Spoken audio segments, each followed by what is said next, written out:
Salam yoldaşlar, hər birinizi salamlayıram. Ədəbiyyatdan belə bir sual modelimiz var. Bu suala baxmağa çalışacağıq. Deməli bizdən nə istəyir? Deyir nümunədə işlənməmişdir. Baxa görək nə işlənməmişdir.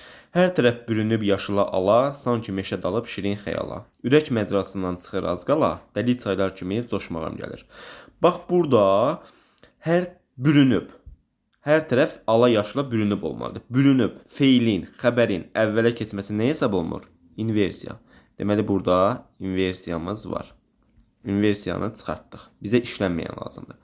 Sanki meşədə alıb şirin xəyala. Meşənin xəyala dalması. Meşə xəyala dala bilməz ki, insana məxsus əlamətin cansının üzərinə köçürüb. Köçürmə var. Yəni metafor var. Meşənin xəyala dalması. Bu nədir? Metafordur.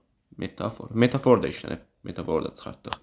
Şirin xəyal. Şirin xəyal artıq məcazi mənadadır. Deməli bu nədir? Təyin edici söz. Yəni epitet. Epitetimiz də işlənib. Epitet olan variantda çıxartdıq. Ürək məcrasından çıxır az qala, dəli çaylar kimi coşmağım gəlir. Dəli çaylar kimi coşmağım gəlir. Burada bir bənzətmə var. Yəni nə var?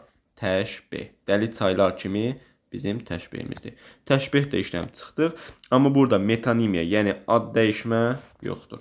9-cu suala cavabımız E variantıdır.